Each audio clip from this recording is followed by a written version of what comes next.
Lionel Messi just matched a record that Miroslav Klose spent an entire international career constructing: 16 World Cup goals. That number now belongs to both men simultaneously, and the way it happened last night in Kansas City made the moment feel like something lifted directly from a footballing fairy tale. Klose accumulated those 16 goals across 4 separate tournaments for Germany between 2002 and 2014, a record that stood untouched for over a decade and that most observers assumed would remain standing indefinitely. Then, Messi arrived in Kansas City and matched it in a single evening with a hat trick against Algeria in Argentina's opening match of the 2026 World Cup. 3 goals, one night, 38 years old, and everyone watching understood with complete clarity that this is his final tournament at this level. That story alone should fill every available space in the football conversation right now. A clean and beautiful narrative about the greatest player most of us have ever been fortunate enough to watch, doing it again on the largest stage the sport possesses, in what we all know is the closing chapter of his World Cup journey. But that is not the complete story from last night, because this match also produced a VAR controversy that has fractured football opinion across multiple countries within hours of the final whistle, and a tackle that respected voices within the game believe should have altered the course of the entire evening considerably earlier than it did. The goals deserve to be properly celebrated. The controversy deserves to be honestly examined. Neither should be exaggerated beyond what it actually was, and neither should be minimized into irrelevance. Here is exactly what happened. Argentina opened their defense of the World Cup title at Arrowhead Stadium, and the opening exchanges were ferocious in their intensity and tempo. Just 3 minutes in, Lautaro Martinez forced an outstanding save from Algeria's goalkeeper with a dangerous header that had the stadium immediately on its feet. The defending champions were on the front foot from the first whistle. Then in the 5th minute, Messi found the net with a sharp near-post finish from a Martinez feed. The stadium erupted, the flag went up, and the goal was disallowed for offside. 2 minutes after that, Algeria responded in spectacular fashion. Faris Chaibi cutting in from the left and finding the near post with a finish that momentarily made Algerian supporters believe they had stunned the champions. Then VAR intervened, offside again, ruled out by the narrowest possible margin following contact from Ibrahim Maza during the build-up. 2 disallowed goals in the opening 7 minutes, one for each team, both for offside, both reviewed and overturned by VAR, both extraordinarily close. That is elite World Cup football operating at its absolute finest and its most frustrating simultaneously. Fine margins, rapid decisions, the kind of high-stakes moments that have always defined this competition regardless of what technology exists to adjudicate them. After that compressed and chaotic opening, the match found its rhythm and Messi took over. He scored to make it 1-0. He added a second to double the lead. Then in the second half, he completed his hat trick with a clinical finish into the bottom corner that brought enormous portions of Arrowhead Stadium to their feet simultaneously.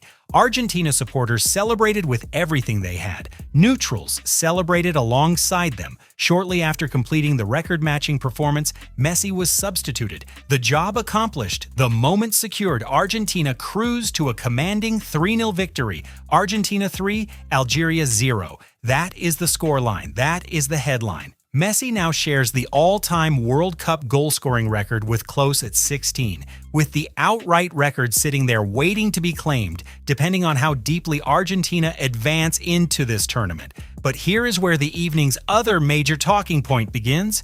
During a passage of play preceding his hat trick completion, Messi entered a challenge with Algeria defender Aissa Mandi.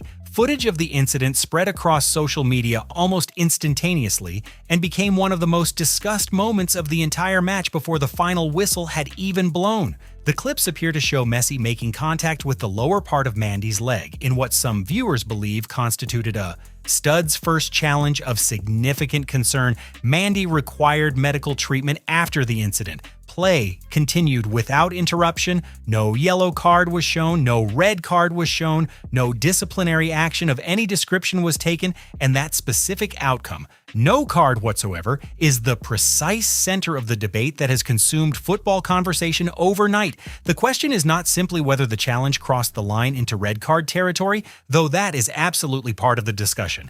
The deeper issue is how a challenge that has generated serious debate about possible red card justification produced absolutely no disciplinary response at all. Because in most reasonable analytical frameworks, once a challenge reaches the level where credible voices are debating whether it warranted a sending off, the minimum expectation for many observers is that a yellow card is the appropriate response. A challenge generating zero punishment when the debate has reached red card territory is what has left so many people genuinely startled by the officiating. Reaction across social media and football commentary has been immediate, intense, and deeply divided. One significant group argues that while the challenge was careless and poorly timed, it did not involve the kind of excessive force that meets the technical threshold for a red card offense, and that the referee's call, while debatable, was within defensible range. The opposing view holds that the nature of the contact and the potential for serious injury to Mandy placed the challenge firmly in the category of serious foul play that has resulted in dismissals for players in comparable situations throughout football history. Even among former referees with direct experience of making these decisions at the highest level, meaningful disagreement exists. One respected voice in officiating described the challenge as serious foul play that endangered the opponent's safety and stated clearly that a straight red card should have been issued. Another former official concluded the challenge merited a yellow card but not a red, arguing that while reckless, it did not technically meet the excessive force threshold, but crucially, even that more lenient assessment still concluded the referee reached the wrong outcome by producing no card at all. That framing is probably the most genuinely useful lens through which to evaluate the incident, not as a confirmed scandal requiring institutional response, not as an unambiguous red card that admits no alternative interpretation, but as a genuine and legitimate debate among football people who understand officiating standards at elite level, with a clear consensus emerging that the no-card decision sits outside the defensible range, even among those who disagree about whether yellow or red was the appropriate response. The importance of distinguishing verified information from social media speculation cannot be overstated here. The challenge happened and it is documented on video. Reasonable and informed football people disagree about what sanction it warranted. No card was shown. Beyond those established facts, anything presented as confirmed truth should be treated with appropriate skepticism unless it comes from genuinely reliable and verifiable sources. This is not the first occasion when a refereeing decision involving Messi has generated significant and sustained controversy. It will almost certainly not be the last. Messi has engaged publicly with officiating decisions before. Argentina's complicated history with controversial calls at major tournaments stretches back decades. The broader and perennial debate about whether elite-level players with the highest profiles receive systematically more lenient treatment from officials than less celebrated players is one that football has never definitively resolved and is not going to resolve itself through this single incident.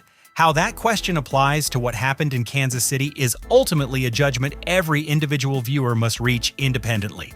What sits beyond genuine question is the quality of the football itself.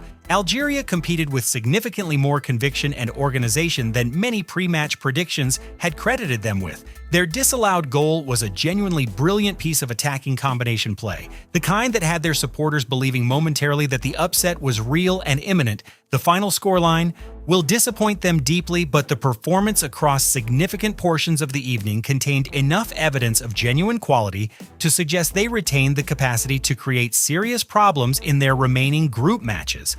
And Argentina, controversy aside, were excellent across large passages of the game.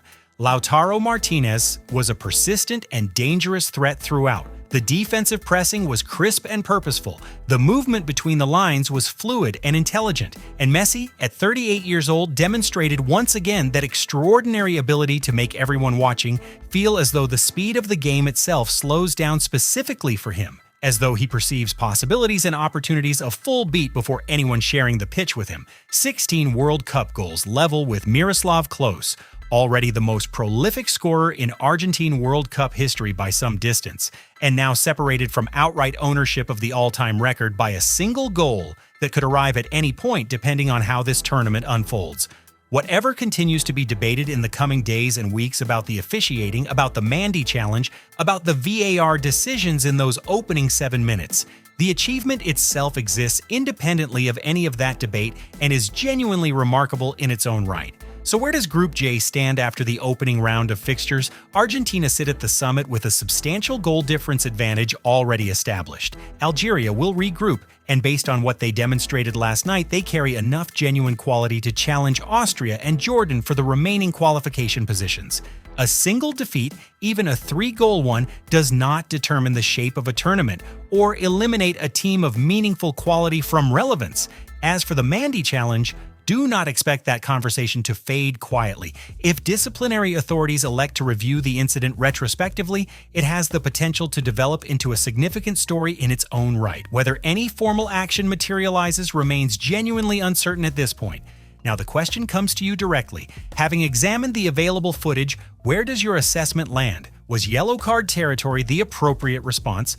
Do you believe the red card argument is the correct one? Or are you among the minority who look at the challenge and conclude the referee's decision to show nothing was actually correct? And separately, how many more goals does Messi score before this tournament reaches its conclusion?